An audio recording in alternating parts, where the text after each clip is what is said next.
मंत्री ये बयान दे रहे हैं और कह रहे हैं कि सेना का अपमान है जिस तरह के शब्दों का प्रयोग राहुल गांधी ने आज सदन में किया है और विपक्ष के नेता ने गरिमा खो दी।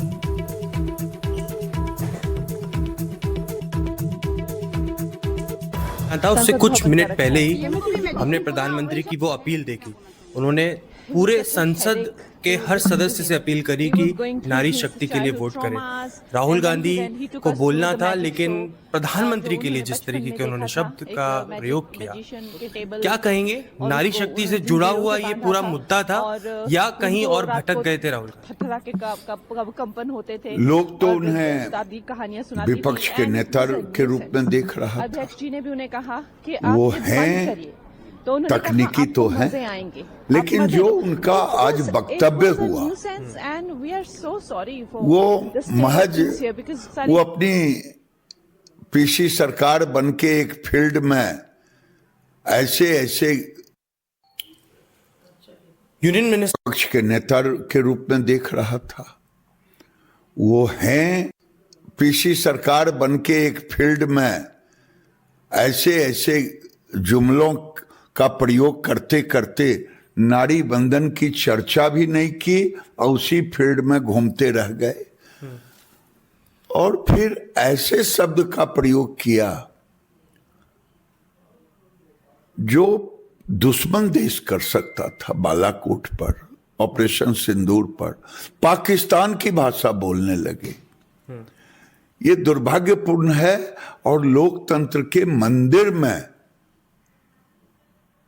ये भाषा कोई विपक्ष का नेता नहीं बोल सकता। ये भाषा या तो कोई दुश्मन देश का व्यक्ति बोलेगा या फिर ऐसा व्यक्ति होगा जिसको अब कुछ कहा नहीं जा सकता।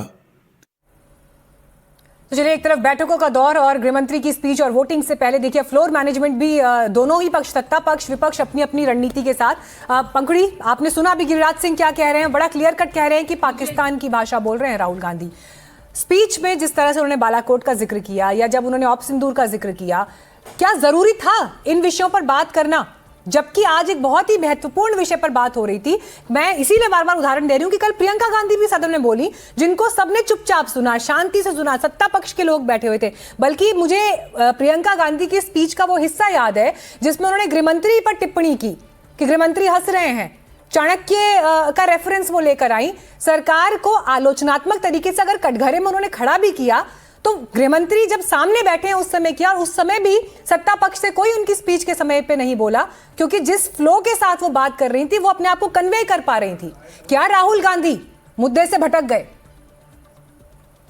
मीनाक्षी जी, भटक तो भाजपा रही है और देश को भी भटकाने की कोशिश कर रही है, क्योंकि आज जब डीलिमिटेशन पर ये पूरी तरह से एक्सपोज हो गए हैं, राहुल जी के समेत पूरे ही संसद में जितने भी विपक्ष के लोग थे उन्होंने डीलिमिटेशन को लेकर बहुत ही वाजिब जब सवाल खड़े किए, जिसका कि सरकार के पास कोई जवाब नहीं है, तो वही पाकिस्तान का एंगल। जब 10,000 रुपए कमाने वाला मजदूर अपने अधिकारों के लिए आवाज उठाता है तो उसमें पाकिस्तान आ जाता है। जब किसान 3 काले कानूनों का विरोध करते हैं तो वहां पाकिस्तान आ जाता है। अगर महिलाएं अपने अधिकार की लड़ाई लड़े, अगर वो भाजपा का कोई नेता उनका शोषण करे, वो उसके खिलाफ आवाज उठाए तो पाकिस्तान आ जाता है। तो मुझे लगता है ये जो पाकिस्तान की जो इन्होंने रट लगा रखी है, देश अब इस बात से पूरी तरह से हम लोग इसको जान चुके हैं, समझ चुके हैं कि जब जवाब नहीं होगा तो पाकिस्तान को ले आएंगे। तो मुझे लगता है आज का जो मुद्दा जो होना चाहिए था वो ये होना चाहिए था कि डीलिमिटेशन 2011 के सेंसस पे आप कैसे आधारित कर सकते हैं। मलुक नागर जी, क्या आपको लग रहा है बिल पास हो पाएगा आज? अच्छा, सुसीबेन आ गई पहले। हाँ, सुसीबेन शाह, ठीक है, उनका अभी तक एक भी रिमार्क्स नहीं हुए। हाँ, सुसीबेन।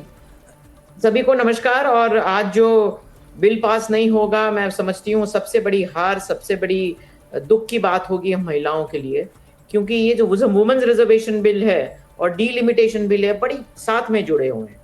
अब 2023 का बिल आप देखेंगे, सब बहुमत पूरे सांसद ने बहुमत से पास किया था। उसमें जो लिमिटिंग फैक्टर है वो डीलिमिटेशन और सेंसस है। लेकिन आज दुख की बात यह है कि डीलिमिटेशन जरूर पास होना है। पार्लियामेंट में सीट बढ़नी है, 1 मैन 1 वोट 1 वॉइस 1 वैल्यू, वो हिसाब से आज सीट बढ़ जाएंगी वो उसका डिलिमिटेशन की प्रस्ताव पास हो जाएगा, लेकिन महिला आरक्षण पास नहीं होगा।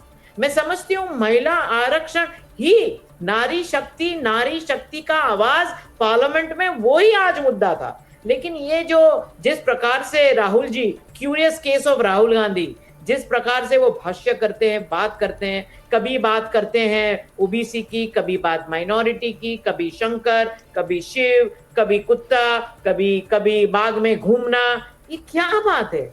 महिला की रिजर्वेशन इतनी सीरियस बात है, जब पूरा देश देख रहा है तब इस किस्म की बेहुदा करतूत लगा रहे हैं। पंखुड़ी, मैं आपको रिस्पॉन्ड करने का वक्त, मैं आपको रिस्पॉन्ड करने का अवसर दूंगी इस पर, लेकिन मेरे पास एक बड़ी खबर आ रही है। संसद में बीजेपी नेताओं की अहम बैठक इस वक्त जारी है। संसद भवन में बीजेपी नेताओं की मीटिंग चल रही है और बीजेपी अध्यक्ष नितिन नवीन इस बैठक की अध्यक्षता कर रहे हैं। नेताओं की बैठक में राष्ट्रीय महासचिव विनोद तावड़े, तरुण चुग, केंद्रीय मंत्री मनसुख मांडविया, तेजस्वी सूर्या और आपको बता दें रक्षा मंत्री और ये तमाम नेता यहाँ पर मौजूद हैं। महिला आरक्षण बिल को लेकर क्या आगे स्ट्रैटेजी रहेगी, इस पर मंथन।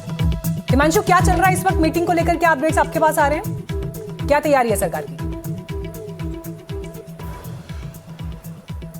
देखिए, मुझे लगता है कि सरकार अब इस बात की तैयारी कर रही है कि अगर 2/3 बहुमत नहीं मिल पाता है इन तीनों बिलों के समर्थन में, तो उसके बाद पार्टी को आगे क्या पॉलिटिकल स्ट्रैटेजी अपनानी चाहिए। क्योंकि हमने देखा है बीजेपी ने बहुत तैयारी की है इन 3 बिलों को लाने से पहले। कई दौर की बैठकें पहले पार्टी के रणनीतिकारों के बीच हुई थी, उसके बाद अलग अलग विपक्षी दलों के साथ भी बैठकें हुई, अलग अलग कानूनी विशेषज्ञों के साथ बातचीत के बाद इन बिलों को तैयार किया गया था। लेकिन अभी अगर 2/3 बहुमत बिल के समर्थन में नहीं मिल पाता है, तो आगे पार्टी की क्या पॉलिटिकल स्ट्रैटेजी होगी, इस पर ब्रेनस्टॉर्मिंग की प्रक्रिया शुरू हो रही है। और अभी जो हमारे सहयोगी हैं अखिलेश जी ने ये खबर दी है कि संसद भवन में बीजेपी नेताओं की बड़ी बैठक हो रही है और बीजेपी अध्यक्ष नितिन नवीन खुद इसकी अध्यक्षता कर रहे हैं। और इसमें संगठन और भारत सरकार के केंद्रीय मंत्री मनसुख मांडविया भी हैं, तेजस्वी सूर्या जो वरिष्ठ सांसद हैं, रक्षा खड़से समेत कई नेता मौजूद हैं। हमें सूत्रों के हवाले से यह भी बताया गया है